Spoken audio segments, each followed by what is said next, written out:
সুপ্রভাত আমার প্রিয় পরিবার। এখন বাজতে চলছে সকাল 6টার মতো। আজ ঘুম থেকে অনেক তাড়াতাড়ি উঠে পড়েছি, তার কারণ গরুগুলো ঘরের মধ্যে না মানে ডাকাডাকি শুরু করে দিয়েছিল।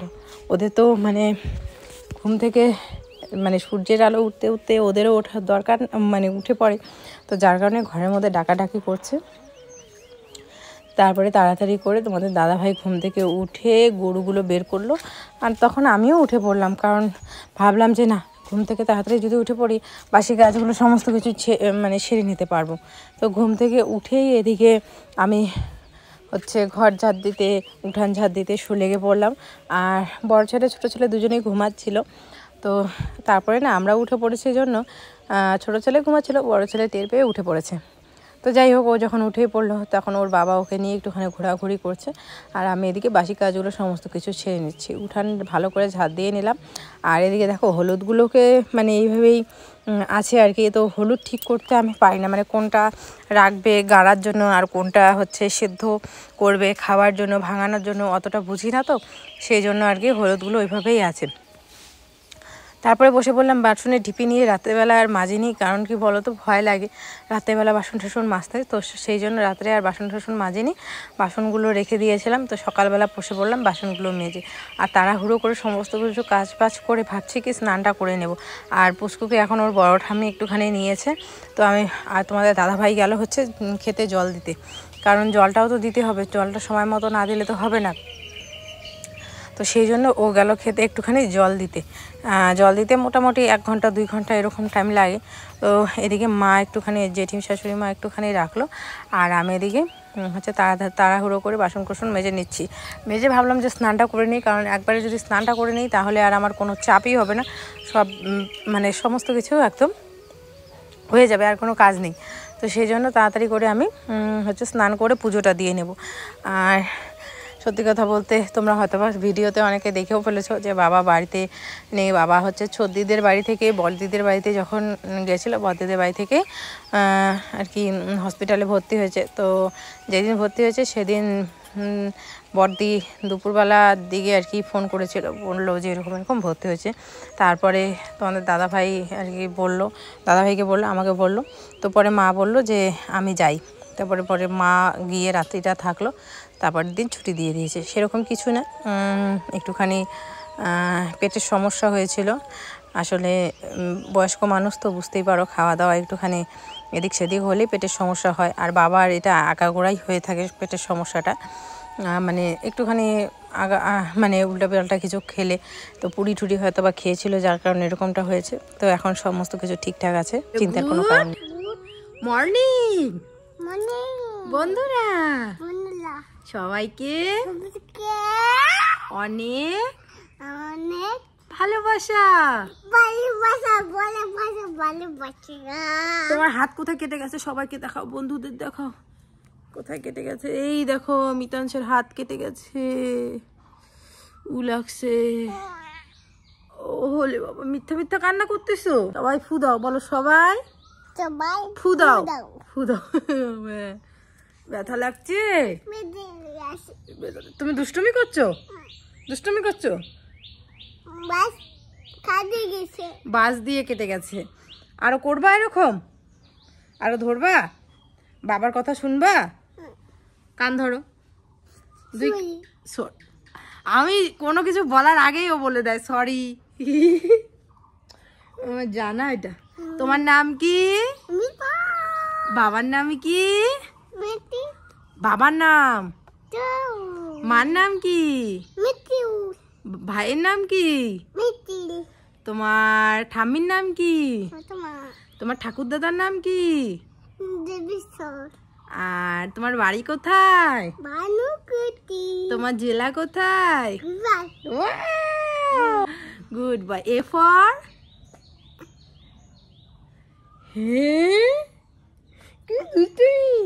বলো। A for apple, B for ball, C for cat অবধি পারে।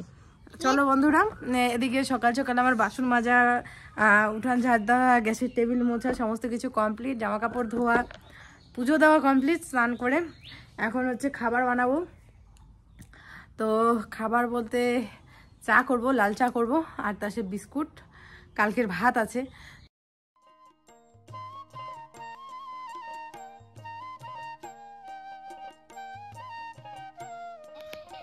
যাবা গো? যাবো না।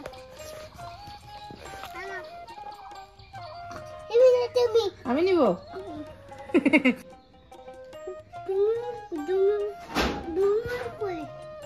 ডুমুর করে উমা দিছে, বমিও করছে।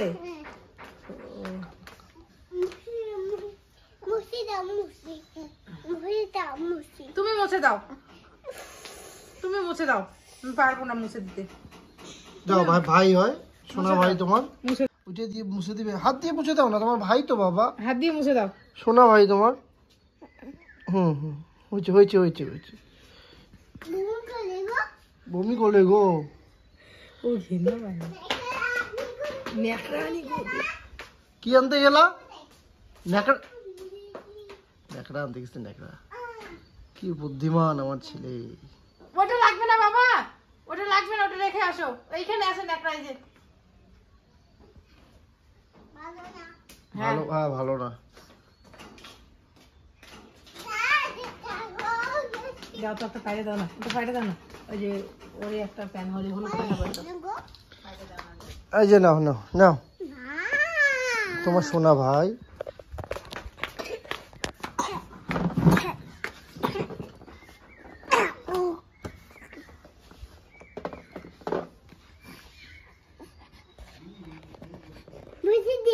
মুছে দিয়েছো? এটা বাবাকে দাও এখন, ওটা বাবাকে দাও। পারবে না, তুমি পারবে না। তুমি পারবে না মা, বাবাকে দাও, বাবা রাখবে, বাবাকে দাও। কি বাবা? নাকে দাও, নাকে। হ্যাঁ দিব তো, নাকে টানে গো। দিব গো। নিবা না গো ওকে? ভাইকে নিবে না কেন? এটা কোলে নাও, একটু কোলে নাও। কাঁদে, কি হয়েছে বলো তো, কি হয়েছে, কি হয়েছে তোর, কি হয়েছে? আচ্ছা কাঁদে, তোমার কাছে যাবে মা, তোমার কাছে যাবে শোনা। নেও নেও নেও, তোমাকে দেখো হাসতেছে। হাত বাড়াও, হাত বাড়াও, হাত বাড়াও। আসো আসো আসো, ওই দেখো, আসো আসো আসো আসো। সোনা ভাই বলো সোনা ভাই, বাবা বলো সোনা ভাই। তুমি কোলে নিছো জানা? বমি কোলে? নেকড়া নিবো? নেখালা নেওয়া বমি বলে। বমি করিস না তো, দাদা রাগ হয়।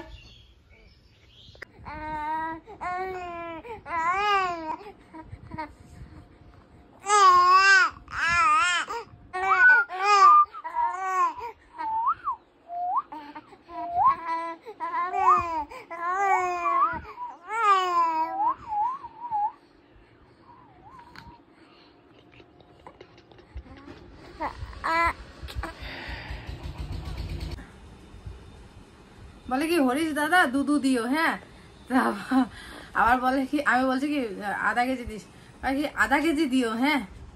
দেখো জিজ্ঞেস করো ওকে, বাবা কোথায় গেছিলা তুমি? কোথায়? দুধু আনতে গেছিলা? কাকে দিছিলা? কাকে দিছো? জগ কাকে দিছো বলো? বন্ধুদের বলো, বন্ধুরা, বন্ধুরা কি দিছো? দুধু আনতে গেছিলা বলো, লাইক করো। ও মা, হ্যাঁ এই যে এরকম এরকম।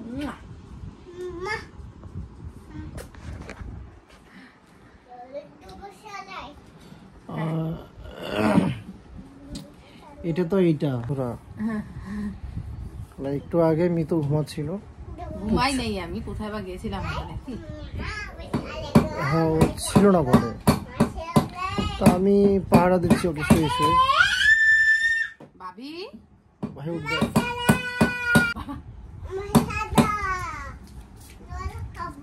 আমি ঢুকাই দিলাম তো জানালা, এই জানালাটার উপরে উঠছে, উঠে অনেকক্ষণ থেকে না পিয়া পিয়া করে ডাকতেছে। আমি কই কে, কাকে ডাকে? তারপরে আমাদের ওই যে আমাদের বাড়ির থেকে পূর্ব দিকে একটা মেয়ে আছে, ওর থেকে অনেকটাই বয়সে বড়। হ্যাঁ, তো বড় বলতে প্রায় 4-5-এ পড়ে এরকম।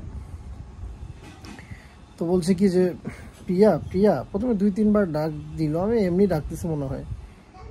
তারপরে না মানে মেয়েটা বললো যে কি, তারপর ও বলে কি কোথায় যাইস, তখন আমার মেয়েটা বললো যে এইখানে। আমি জানালা খুলে গিয়ে ওর কাছে গিয়ে দেখেছি সত্যি তো ওই মেয়েটাই, মানে অবাক করার কাণ্ড। ওর নাম কীভাবে মনে রাখছে ভাবো। তারপরে আবার বলে রীতিমতো বলে যে কোথায় যাইস। এখনকার বাচ্চারা কি বলবো। আর এদিকে তো আমি শুয়ে শুয়ে পাহারা দিচ্ছি, বাড়ির কাজগুলো করতে হয় সব কিছু। আর বন্ধুরা কালকে থেকে তোমাদের দাদাভাই শরীর খারাপ, বুঝতেই পারছো কারণ কি বলতো। কালকে পরশু দিন রাত্রে 10:30 11টা অবধি চায়না খেতে জল দিছে।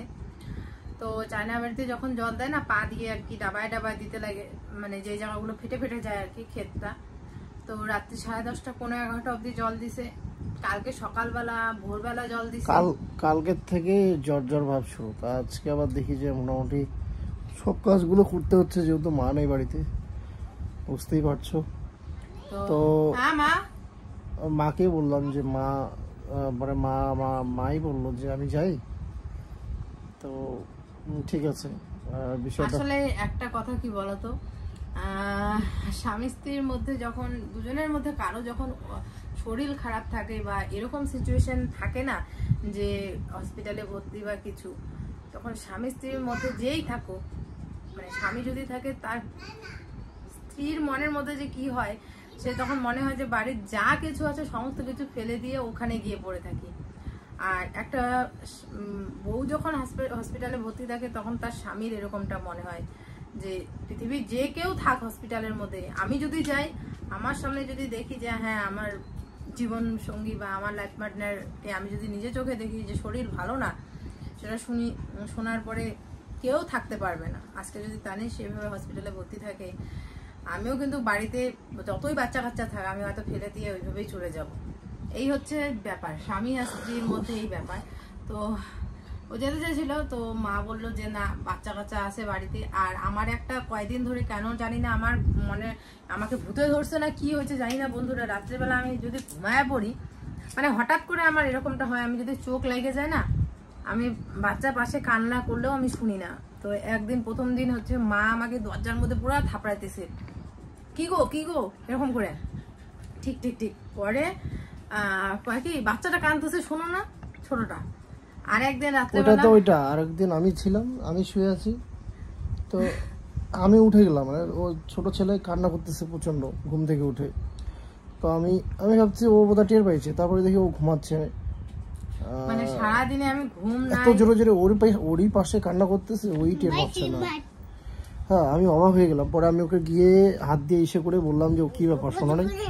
তো বললো যে না আমি কিছুদিন ধরে দেখি যে মিতু মানে বিভোর হয়ে যায়, ঘুমে একদম বিভোর হয়ে যায়, কারণ দিনের বেলা তো ঘুমায় না, রাত্রেবেলা 1টার থেকে ওদিকে জেগে থাকতে হয়। এখন রিসেন্টলি ছোট ছেলে 1টা থেকে 4টা অবধি জেগে থাকে। তো যতটুকু মানে চোখ লেগে গেলে ও টের পায় না সহজে, এরকমটা হয়। এটা একটা ব্যাপার, 2 ছেলেকে সামলানো বাড়িতে, তারপরে গরুকে ইসে করা, খাওয়া মানে দেখাশোনা করা, এদিকে খেতে জল দেওয়া, তারপরে তো আমরা মানে একটা মানে ভিডিও ঠিকঠাক ধরে দিতে পারছি না, এরকম অবস্থা। কবেকার ভিডিও দেখো, সেই কবেকার ভিডিও, মানে কালকে যে ভিডিওটা তোমরা দেখবে আর কি, আজকে ভিডিও শুট হচ্ছে, তোমরা কালকে যে ভিডিওটা দেখছো সেটা হচ্ছে তার 2 দিন আর আগে শুট করা, সেটাও দিলাম 2 দিন পরে। তো এরকমই যাচ্ছে আর কি, এই হচ্ছে ব্যাপার। যাই হোক, বিষয়গুলো যেহেতু খুব বেশি সিরিয়াস না বিষয়টা, পাতলা পায়খানা হয়েছে বাবার, তো কম বেশি তোমরা জানো সবাই। ওখানে দিদির সঙ্গে কথা বললাম, ফোনে যোগাযোগ হচ্ছে সবসময়, খবর নিচ্ছি। তারপরে ছুটি দিয়ে দিছে অলরেডি, চলে আসবে, মানে একদিন ছিল, একটা রাত আর কি। ওই রাখিতে। তো মানে হসপিটালে থাকলে যেটা হয় কি পাতলা পায়খানা, তো এবার শরীরটা অনেকটা আমাদের ইসে হয়ে যায়। সেই ক্ষেত্রে যদি স্যালাইন দেওয়ানো হয় তাহলে শরীরটা একটু ঠিকঠাক থাকে, চেষ্টা রাখে কোনো স্যালাইন দিয়ে একটু ইসে করার চেষ্টা করে। তো এই জন্য ডাক্তার বলছে ছিল একটা রাত আর কি। তো জানি আমি এরকম একটা কিছু কমেন্ট আসবে, এরকম একটা না মোটামুটি কয়েকটা আসছে। তবে এরকম আসেনি, মোটামুটি ছিল, নর্মাল টাইপের ছিল, কয়েকটা কমেন্ট আসছিল এরকম। তো এই কমেন্টগুলো আসলে পরে কি হয়, আমাদের নিজেদের মধ্যে একটা, আমাদের নিজেদের সম্পর্কগুলোর মধ্যে একটা দূরত্ব তৈরি হয়ে যায়। তো এই বিষয়গুলো নিয়ে কথা বলতে চাই না, শুধু তোমাদেরকে যে কমেন্টটা দেখাচ্ছি, যে বলছে তার মেন্টালিটিটা কতটা চিপ হতে পারে বা কীরকম পরিবেশে থাকলে পরে এসব কথা আসে মুখে, যে তোমার শ্বশুর মরছে আর তুমি পার্সেল নিয়ে আসছো। আমি তোমাকে আগেই বলেছি যে তোমাদের পার্সেলের ভিডিওটা আমাদের 2 দিন আগের ছিল, মাঝখানে যেহেতু আমাদের একদিন গ্যাপ ছিল। এতটা চাপ ছিল আমার শরীরে, কিন্তু এখনও জ্বর, ভিতরে ভিতরে পুরো জ্বর যাচ্ছিল এই 2 দিন ধরে। আর একা হাতে কিন্তু 2টো বাচ্চা সামলানো, সামলাতে সামলাতে ওরই অবস্থা আজকে খারাপ। কালকে তো মানে 1টার পর থেকে ঘুমই হয়নি আমারও। এবার একটা বিছানায় একটা জায়গায় থাকি, সেখানে একটা বাচ্চা যদি কান্না করে, সেখানে কি আর ঘুমটা থাকে? ওইভাবে ঘুমটা আসে? এবার ও উঠে কান্না করে উঠে আর ঘুমাচ্ছেই না, এরকম কিন্তু ছিল না আমার ছোটো ছেলের না। এই রিসেন্ট এই কিছুদিন ধরে ও রাতে করে জেগে থাকে। তো এই হচ্ছে বিষয়, বেশি কথা বলতে চাই না, তোমরা অপছন্দ করো এই বিষয়ে, কমেন্টগুলো নিয়ে কথা বললে তোমরা খারাপ পাও, রাগ হও, এই জন্য বলতে চাই না। তো এই হচ্ছে ব্যাপার। যাই হোক, ব্লগটা এতটুকুই, আর কিছু বলার নেই। সবাই ভালো থেকো, সুস্থ থেকো। আর ওয়েদারটা এরকম, সব মানে প্রায় প্রত্যেকটা বাড়ি বাড়ি জ্বর, বাচ্চাদের, যেমন আমার ছোট ছেলে এখনও কাশ কমেনি, বড় ছেলে সুস্থ আছে মোটামুটি। তো শুভরাত্রি সবাইকে, ভালো থেকো।